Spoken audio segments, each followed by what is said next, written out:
eu vou trazer o nome de alguns personagens aqui da história. Depois eu vou trazer para você o que eles têm em comum, tá? No século V a.C., tinha um filósofo chinês que ficou muito conhecido, chamado Confúcio. Ele trouxe uma afirmação que ficou muito conhecida, que, por incrível que pareça, é a mesma afirmação que um rabino, poucos anos antes de Jesus, chamado Eliel, também trouxe a mesma informação. E muitos séculos depois, agora na era da modernidade, um dos filósofos, né, que quem estuda filosofia tem que estudar, que é Immanuel Kant, também afirmou a mesma frase. E por fim, no livro apócrifo de Tobias, também ele traz essa mesma afirmação. 4 homens, lugares diferentes, com conceitos diferentes, ideias diferentes, eles disseram o seguinte: não faça com o outro o que você não quer que seja feito com você. É interessante dessa frase é que qualquer pessoa com o mínimo de base moral consegue concordar com essa frase. Eu não quero fazer com o outro aquilo que eu não quero que seja feito contra mim, né? Mas o interessante que a gente não percebe nessa frase, que parece uma frase de sabedoria, é que o centro dessa frase é nós mesmos, né? A medida para eu saber daquilo que eu não vou fazer sou eu mesmo. Então, se torna uma frase onde ela é medida, né, vamos dizer assim, pelo egoísmo, né? Aquilo que eu não quero sofrer, eu também não quero fazer com que os outros sofram. Nem por isso se torna uma frase ruim, né? Uma prerrogativa boa que a gente deveria, de fato, não fazer com os outros aquilo que a gente não quer que seja feito com a gente. Mas será que a Bíblia entra nesse mesmo caminho que esses grandes filósofos, né, e homens ao longo da história pegaram? Como é que a Bíblia nos orienta no relacionamento com o nosso próximo?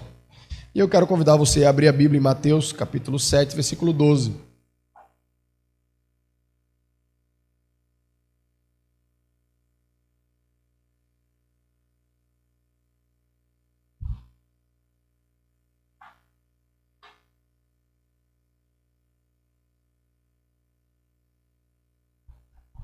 Mateus 7, versículo 12. Jesus diz o seguinte: façam aos outros o que querem que eles façam a vocês, pois é o que querem dizer a lei de Moisés e os ensinamentos dos profetas. Vamos orar. Senhor, nosso Deus, nosso amado Pai, a Tua palavra, Senhor Deus, é uma sonda que vai no nosso coração e nos revela, Senhor Deus, o que está escondido. As raízes do nosso coração são reveladas, ó Pai. Senhor Deus, que nesse momento o Teu Santo Espírito nos mostre aquilo que nós precisamos corrigir à luz da Tua Sagrada Escritura, Senhor. Viemos aqui para Te adorar, viemos aqui para confessar os nossos pecados, viemos aqui, ó Pai, para interceder, ó Pai. Viemos aqui para ouvir a Tua voz, Senhor Deus, através da pregação da Tua Santíssima Palavra. É assim que nós oramos em nome do Teu Filho amado Jesus. Amém. Muito bem. Jesus está chegando no finalzinho do seu sermão. Então, ele está no cena dos últimos capítulos, né? Mais dos próximos, né? E o contexto que a gente vem trabalhando aqui, né? Do versículo 1 até o versículo 6, Jesus fala sobre o perigo do julgamento. Jesus fala que ao invés de julgar, a gente deveria agir com amor, com misericórdia, sempre olhando o lado do outro, né? Olhando, tirando a trave do nosso olho, ao invés de ficar se focando no cisco. Então, Jesus também trabalhou várias coisas ao longo do Sermão do Monte, né? Sei que já faz tempo que a gente trabalhou isso, mas no capítulo 5, ele trabalhou várias coisas, né, que a lei falava e como as pessoas estavam interpretando a lei. E ele vai corrigindo essa interpretação de como, de fato, ela deveria ser entendida. Então, Jesus começa a dizer uma coisa que para a gente que tem o Novo Testamento completo, está um pouco mais claro do que para as pessoas que estavam aqui nessa época. Mas Tem um texto na palavra de Deus, em Marcos capítulo 12, que chegam para Jesus e perguntam a ele a que se resume a lei. Marcos 12, 28 a 31. Vejam lá.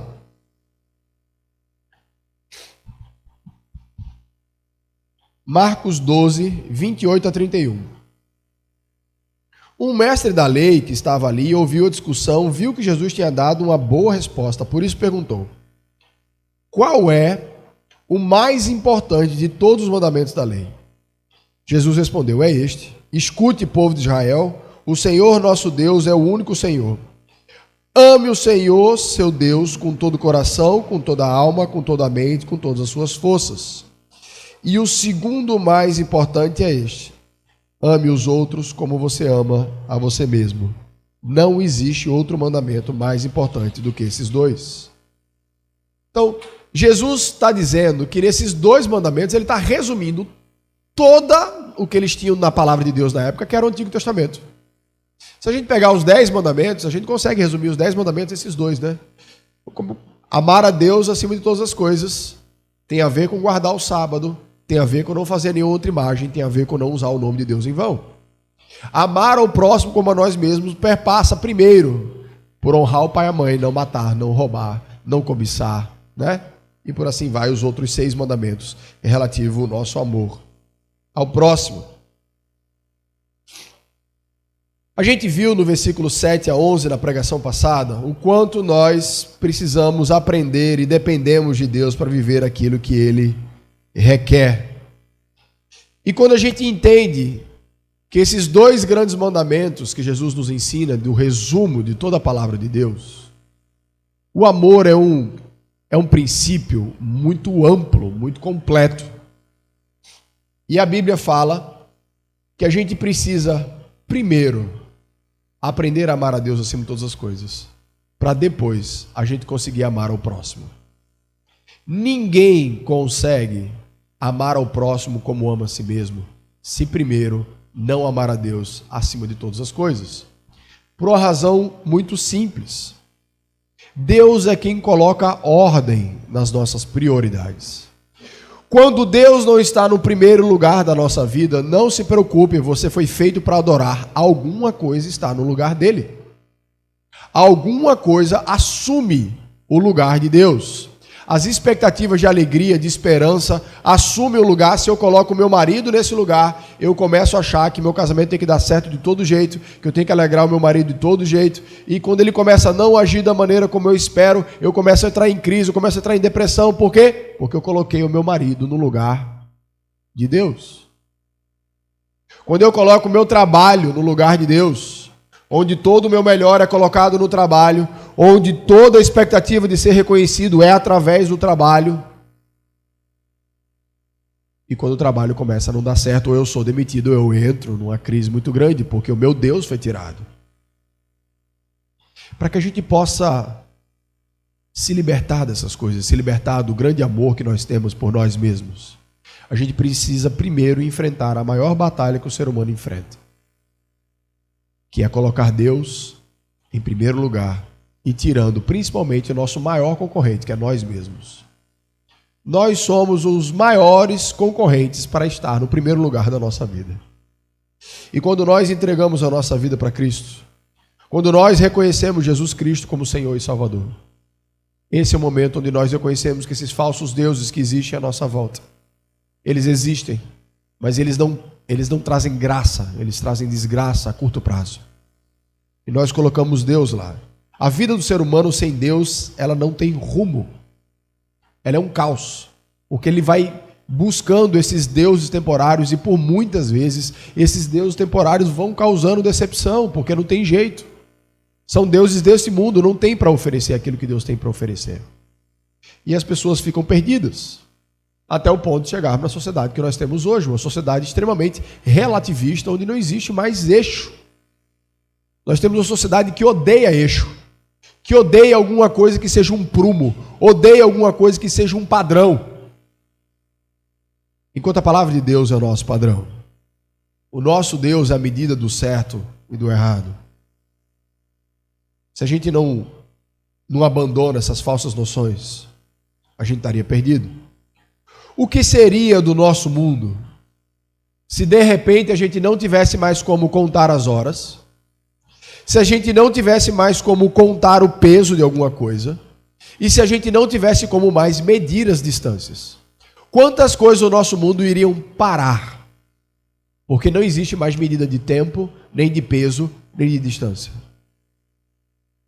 O ser humano, ele precisa de uma ordem. Nós não fomos criados para inventar essas coisas. Nós fomos criados para receber essas coisas. Então, quando nós colocamos Deus em primeiro lugar da nossa vida, quando nós amamos a Deus acima de todas as coisas, e para amar a Deus, ele já disse, ele tem que estar em primeiro lugar. Deus não pode ser um cantinho da minha vida, onde eu faço tudo o que eu quero. Quando chega no domingo, eu vou lá e agrado Deus, faço um carinho nele. Ele fica no hotelzinho, né, de segunda a sábado, e no domingo eu vou lá cuidar dele. Deus precisa ser o nosso Deus. Esse é o maior mandamento. Enquanto nós não amarmos a Deus com toda a nossa força, com toda a nossa alma, com todo o nosso coração, a gente não vai ter condições de compreender o que Jesus está nos pedindo aqui. Porque esse aqui, na verdade, como Jesus mesmo falou, é o segundo maior mandamento. Então, sem Deus, a nossa ótica fica comprometida.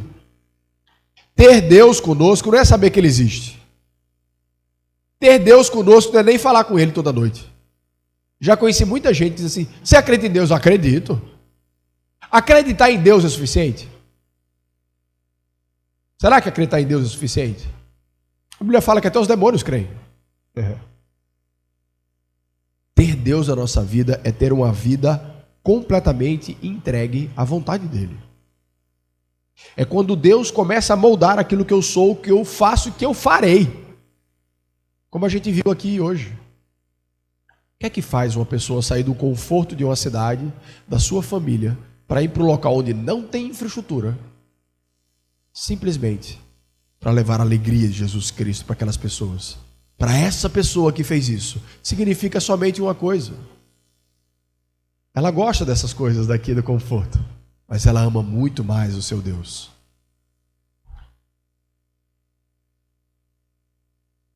Se a gente não se aprender a entregar-se completamente à vontade de Deus, que é amável, bondoso e misericordioso, a gente não vai aprender a amar um ser humano falho. Amar a um Deus maravilhoso como nós temos é a missão mais fácil comparado com os seres humanos que a gente tem para amar. Se você não sabe a lição mais fácil, você também não vai saber a lição mais difícil. A Bíblia nos ensina que o início da sabedoria é o temor ao Senhor.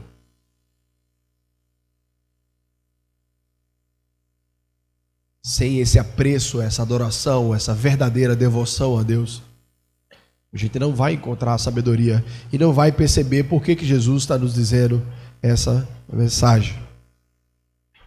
Por que Jesus, o que é que tem de diferente do que Jesus falou, daquilo que os grandes filósofos disseram? Qual é o oposto do amor? A gente muitas vezes pensa que o oposto do amor é o ódio. É interessante colocar o oposto do amor como ódio, sabe por quê? Porque quando eu coloco o oposto do amor como ódio, eu olho para mim e falo, eu não tenho ódio. Então, eu amo. Mas se o oposto do amor for egoísmo? Porque entenda uma coisa, egoísmo é amor, né? Egoísmo é quando eu me amo acima de todas as coisas. O que Jesus está colocando aqui é diferente do que os homens disseram. Jesus está nos dizendo que o nosso intuito não é deixar de fazer as coisas, mas sim fazer as coisas por amor. Amar é quando nós damos, egoísmo é quando nós retemos as coisas. Quantas e quantas vezes nós fazemos algo pensando em nós mesmos? As escolhas que nós fazemos, as coisas que nós compramos, as coisas que nós dizemos, os desejos que nós alimentamos o nosso coração. Muitas vezes é pensado em quem? Em nós mesmos. A grande verdade, meus irmãos, é que nós somos extremamente egoístas. Se existe uma área que eu tenho certeza que eu sou pecador, é nessa área. Alguém dizer que ele não é egoísta é alguém que não conhece o seu coração ainda. O egoísmo é uma das áreas no qual a gente compreende o tamanho da nossa distância do amor de Deus. E esse também é um dos pecados que mostra por que você precisa de um Salvador. Você quer ver uma coisa diferente? Pare e pense em alguma coisa que Jesus fez pensando nele. Viu como é diferente? A gente tem dificuldade de achar em Jesus alguma coisa que ele fez pensando nele. Porque o foco de Jesus era viver para a glória de Deus, para fazer a vontade do Pai.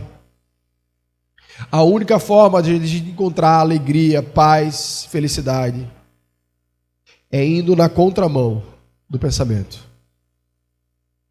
A única forma da gente conseguir viver aquilo que Jesus está fazendo é primeiro tendo Ele como nosso Salvador, como o único que conseguiu essa tarefa. Muitas vezes nós achamos que no nosso casamento o segredo é brigar por aquilo que a gente quer. Estou cansado de ouvir isso. Todas as vezes que um casamento está em crise. Dificuldade todo casamento tem. Mas todas as vezes que um casamento está em crise, 100% das vezes que eu vou ouvir o marido e eu vou ouvir a esposa, sabe qual é a fala? O problema está no outro. O problema sempre está no outro. E a gente não para perceber como é que nós temos colaborado para que aquele relacionamento não dê certo. Nós não temos esse poder de mudar os outros. Para que a gente possa amar os outros, eu preciso partir de mim. Para que a minha amizade dê certo, para que a paternidade dê certo, eu preciso estar disposto a crucificar o meu egoísmo para que eu possa amar. Deixar as minhas vontades de lado para que eu ame como Cristo me amou. Por trás de qualquer desobediência da palavra de Deus, tenho certeza que você encontrará um amor egoísta. O que Jesus está trazendo aqui é que o texto não diz para não fazermos o que não desejamos que seja feito conosco. O texto está dizendo para a gente fazer o que a gente quer que seja feito com a gente. Sabe qual é o problema da outra frase? Quando diz assim, não faça com os outros o que você não quer que seja feito com você, é que se você ficar na sua, cuidando só da sua vida, você está cumprindo isso aí. Você não cuida de ninguém, você não ajuda ninguém, você não sai da sua casa, cuida só da tua vida, pronto, você está cumprindo essa máxima. Mas quando Jesus nos ensina, olha, faça aquilo que você quer que seja feito com você, aí o leque é, enorme. Não é mais negativo, mas é positivo. Eu posso mandar uma mensagem de encorajamento para aquele meu amigo. Isso não se encaixa na primeira frase, mas se encaixa na segunda. Era uma coisa que eu gostaria que alguém fizesse por mim. Eu vou lá e faço. E é interessante também que Jesus diz assim, olha, Jesus não diz para a gente fazer alguma coisa, o bem para alguém, para que os outros façam para a gente também. Jesus não está estabelecendo um sistema de troca, porque amor não é troca. Amor é dar, porque Deus amou o mundo de tal maneira que deu o seu Filho. Se eu faço algo de bom para aquela pessoa, esperando algo de volta, eu não estou dando, eu estou trocando, nem que seja por um elogio ou por um agradecimento. Custa agradecer? Não, não custa. O que custa é eu fazer esperando agradecimento. Aí custa. A gente faz porque a gente ama. Então, se a gente começar a compreender a profundidade que Jesus está dizendo, de fato, Jesus está nos pedindo algo extremamente elevado. E que o mundo não consegue mais nos seguir. Porque o mundo vai dizer assim: tu vai ficar sendo besta? Todo mundo pisa no teu pé e tu fica tratando todo mundo bem. Deve ser besta, menino. Mas é exatamente isso que a Bíblia nos pede. Ela fala: olha, faça o bem com quem lhe faz o mal. Ele fala: que honra tem tratar bem quem ele trata bem? Ou lhe trata mal quem ele trata mal? A Bíblia fala: até ladrão trata bem ladrão. Ele não tem moral, ele não tem ídolo. Se tratar ele bem, ele trata bem também. Nós somos chamados para um tipo de amor que você não vai encontrar no amor daqueles que não têm a Cristo Jesus. Nós somos chamados para levar para as outras pessoas o amor de quem foi amado quando ainda era inimigo de Deus.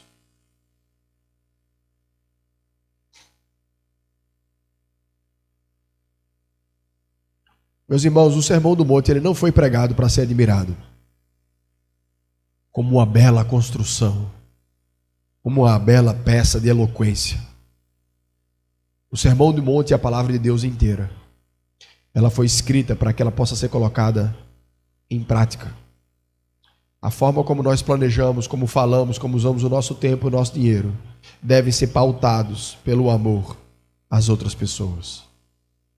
Nós estamos aqui para 2 grandes mandamentos: amar a Deus acima de todas as coisas e amar ao próximo como a nós mesmos. Esse é o propósito de todo aquele que quer seguir a Jesus Cristo.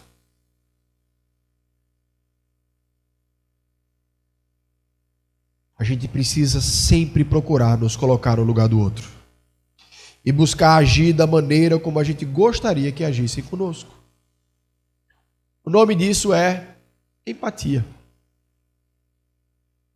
Usar a sensibilidade para a gente olhar para a situação do outro e procurar se colocar no lugar do outro. Agora tem uma limitação, né? A gente não consegue ajudar todo mundo, não é verdade? Mas todos aqueles que tiverem ao nosso alcance, que é exatamente esses que a Bíblia chama de próximo, nós devemos ser usados para usar a nossa pequena, grande ou média força para ajudar aquela pessoa da maneira como podemos.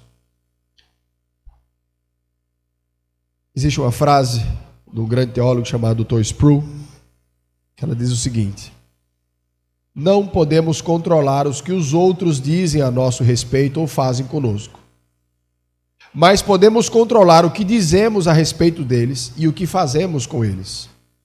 Devemos pensar em fazer por eles, em vez de fazer com eles. Eu não tenho controle sobre a minha imagem. Eu não tenho controle sobre aquilo que as pessoas fazem comigo. Eu não tenho controle sobre aquilo que as pessoas falam para mim ou sobre mim. Mas o que é que eu tenho controle? Sobre aquilo que eu falo para aquela pessoa, sobre aquilo que eu faço para aquela pessoa. Então a gente devia pensar mais o que a gente faz por ele do que com ele. Se for com o, melhor ainda. Mas o nosso intuito como cristãos deve ser a gente sempre procurar servir e ajudar em amor, em cumprimento ao mandamento. Jesus fala aqui o motivo: façam os outros o que eles querem que façam a vocês, pois é isso que querem dizer a lei de Moisés e o ensinamento dos profetas. Quando nós agimos assim, nós estamos agindo em obediência à palavra de Deus. E vai ser difícil. Por que é difícil? Por conta do coração pecador, egoísta que a gente tem.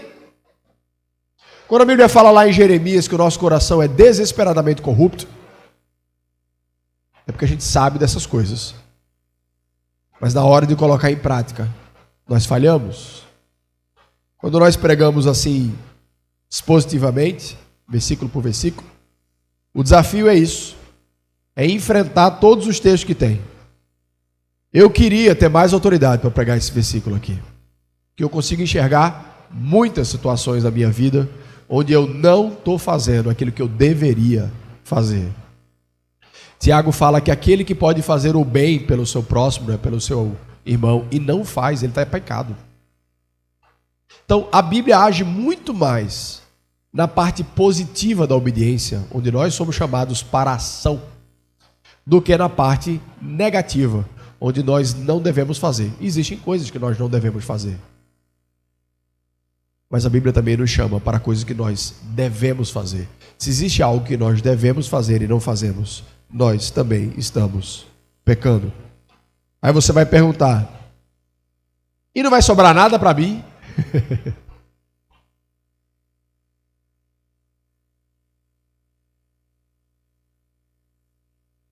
Você só vai fazer essa pergunta se você ainda não entendeu de quem você é filho. Por que você acha que Jesus está dizendo isso para a gente? Que ele fala: olha, você é filho do Todo-Poderoso, sua herança no céu está garantida.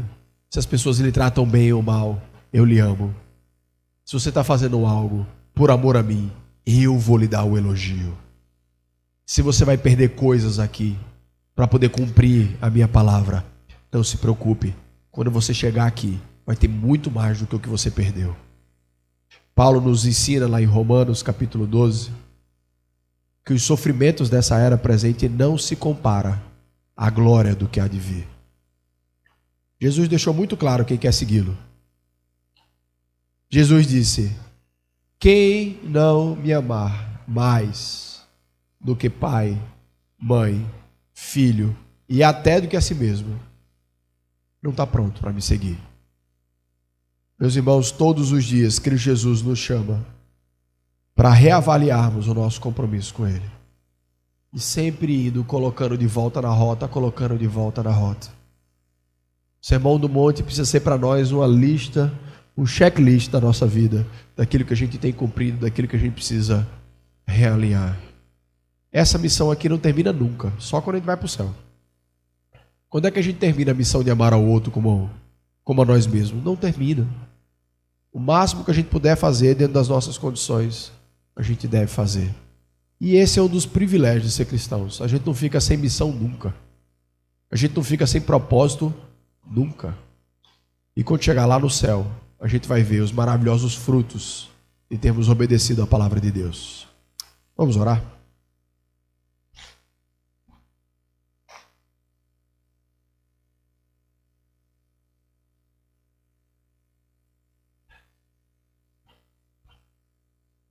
Senhor, nosso Deus, nosso Pai, nós somos tão fracos, Senhor Deus, e tão pequenos, tão falhos. Damos graças porque a nossa salvação está em Cristo Jesus. Sem Ele, todos nós estaríamos perdidos, Senhor. Te agradecemos pela Tua palavra que é tão simples, Senhor Deus, apesar de ser tão difícil de colocar em prática, Senhor. Nos ajuda nesse processo de cada vez mais haver menos de nós, ó Pai, mais de Ti. Haver menos de nós, Senhor Deus, e mais dos outros, Senhor. Que nós vivamos, Senhor Deus, de fato uma vida para a honra e para a glória do Teu santo nome. E uma vida, Senhor Deus, para Te amar, Senhor Deus, e amar ao nosso próximo. Que a Tua palavra nos diz que nós seremos reconhecidos pelo amor que nós temos uns pelos outros. Que nós possamos olhar, ó Pai, para os nossos irmãos como extensões verdadeiras de nós mesmos. E cuidar deles, ó Pai, de maneira profunda, Senhor Deus, e sincera. Nos ajuda, Senhor Deus. Que nós, de fato, sejamos uma igreja marcada pelo Teu amor. Por isso te pedimos, ó Pai, que a graça do nosso Senhor Jesus Cristo, o amor de Deus, o nosso Pai, e a doce consolação do Espírito Santo seja sobre cada crente aqui presente, espalhado ao redor da terra.